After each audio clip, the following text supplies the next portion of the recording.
Hey guys, so today we're going to be talking about the lymphatic system, which ties in really nicely to the circulatory system because of its connection to the capillaries. So this lesson is about capillary filtration and the lymphatic system. So you need to know how the process of capillary fluid exchange works. You need to know what osmotic pressure and fluid pressure are and how they affect the movement of water in and out of the capillaries. You also need to know how the lymphatic system helps with maintaining this capillary fluid exchange. And then you also need to know all of the different structures and organs of the lymphatic system and what they do. So almost every single tissue in the human body is within 0.1 millimeters of a capillary. You have capillaries everywhere inside of you, and they provide all of your cells and tissues with oxygen and glucose and other nutrients and stuff like that. The capillaries are also involved in fluid exchange between the blood and the extracellular fluid. The extracellular fluid is just all of the fluid that fills the spaces in between cells, and it surrounds the capillaries. Fluid can diffuse between the capillaries and the extracellular fluid. So the fluid can either leave the capillaries and go into the extracellular fluid, or fluid can leave the extracellular fluid and come into the capillaries. And this is used in order to maintain water balance in cells and also to bring minerals into your cells. The movement of water between the blood in your capillaries and the extracellular fluid is regulated by fluid pressure and osmotic pressure. Fluid pressure refers to the force that fluid exerts on the surrounding cells. So blood exerts fluid pressure on all of the cells that make up the capillary wall. Blood is a fluid. It pushes outwards on the capillaries, and that is fluid pressure. The fluid pressure in the extracellular fluid, so outside of the capillaries, is really low. And so water in the blood will just naturally move from that really high pressure area inside of the capillaries to the much lower pressure area of the extracellular fluid. The fluid pressure that is built up inside the capillaries essentially pushes the water through the capillary walls and out into the extracellular fluid. That water is also going to carry some dissolved mineral ions with it as it moves from the capillary into the extracellular fluid. And this flow of water from the capillaries to the extracellular fluid is called filtration. Osmotic pressure refers to the concentration of solutes in the fluid. So when water moves out of the capillaries, it's going to do that near the arteriole end. So as soon as it comes into the capillaries, that fluid pressure is going to push the water out of the capillaries. And like I said, some small minerals and stuff will move with it. However, larger molecules like proteins and the blood cells themselves, can't leave the capillary. They are stuck in there. And so because of that, as the water is leaving the capillaries and these other molecules are staying behind, the osmotic pressure inside of the capillaries is going to go up because there is still lots of solute, but not as much fluid. So it's a higher concentration of solute.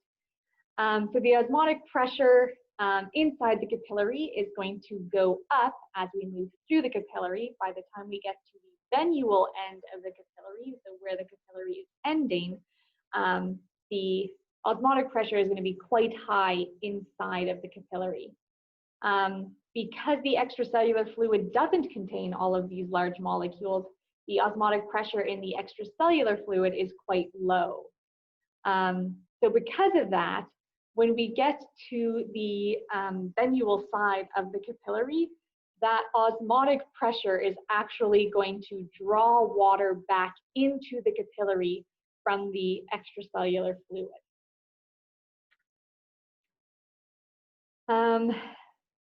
So yeah, this is kind of what I'm talking about here. So blood would be coming in from this end. So this is the arteriole, bringing blood into the capillaries. This is the capillaries in the middle.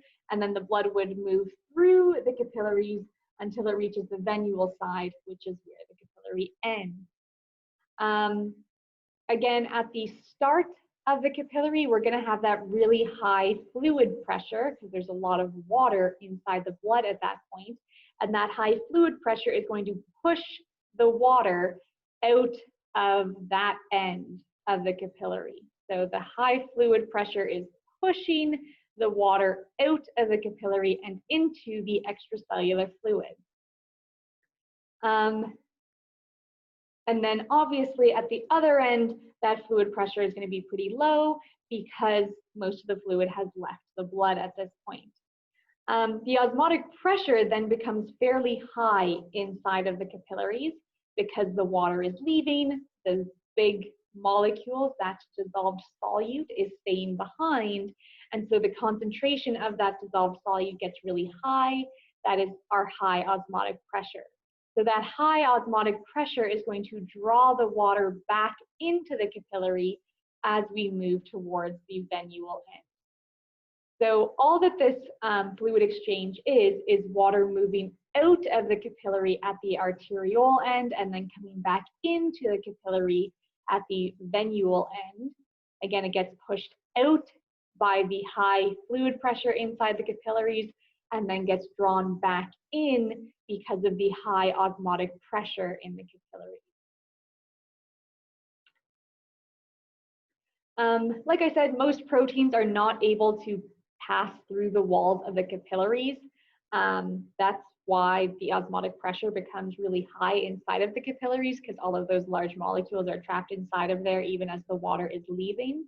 However, some small proteins can actually make it through and go out into the extracellular fluid.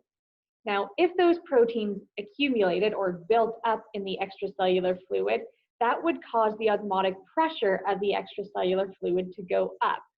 And if the osmotic pressure of the extracellular fluid went up, it would keep the water out there, which we don't want to happen. We need the osmotic pressure to be low in the extracellular fluid and only high in the capillary, so that the high osmotic pressure in the capillary can draw the water back in. So an increase in osmotic pressure in the extracellular fluid would completely disrupt the movement of water back into the capillary. It would cause your tissues to swell up because you would be like holding a bunch of this fluid, not in your blood anymore, but just in your tissues essentially, which would not be healthy. So that's where the lymphatic system comes in. The lymphatic system takes all of the proteins that make it into the extracellular fluid and moves them back into the circulatory system. It does this by moving the proteins through a fluid called lymph inside of the lymph vessels. Lymph is just a fluid that contains water, white blood cells, proteins, lipids, and other dissolved molecules. The lymph travels through lymph vessels, which essentially are built the same way veins and capillaries are, but they are holding lymph fluid instead of blood. The lymph is pushed through the lymph vessels as the muscles around those lymph vessels constrict, and it just pushes the fluid along. And just like in your veins, there are those little like one-way valves that the lymph can go one way down when the muscles contract around it, and then they can't go back, the fluid can't go back up the other way. So it prevents backflow. There's also something called lymph nodes, which are just masses of tissue along the lymph vessels that store white blood cells. So as lymph passes through the lymph nodes, white blood cells that are in there will engulf and digest any bacteria that is present in the lymph that had made it into the extracellular fluid.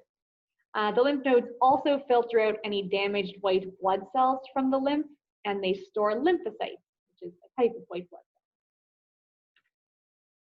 cell. The lymph nodes and the lymph vessels are a big part of the lymphatic system, but there are a couple other organs. One is the bone marrow, which is where both red and white blood cells are made from the stem cells in your bone marrow. Then there's the spleen, which stores blood and releases that blood if your blood pressure drops too low, if your blood oxygen levels drop too low, if you're in a fight or flight response and your adrenaline's going. And the spleen can also filter the lymph and the blood. And then lastly, we have the thymus, which is where T cells go to mature. It's also where self-reactive T cells should be identified and destroyed. So if you have a T cell that attacks your own cells rather than a foreign molecule, that is a self-reactive T cell. It should be killed before it can enter your bloodstream and start doing harm to your body. So this is kind of what all of these look like. So the thymus is in the center of your chest here. You have lymph vessels all over your body. This like green is all of your lymph vessels.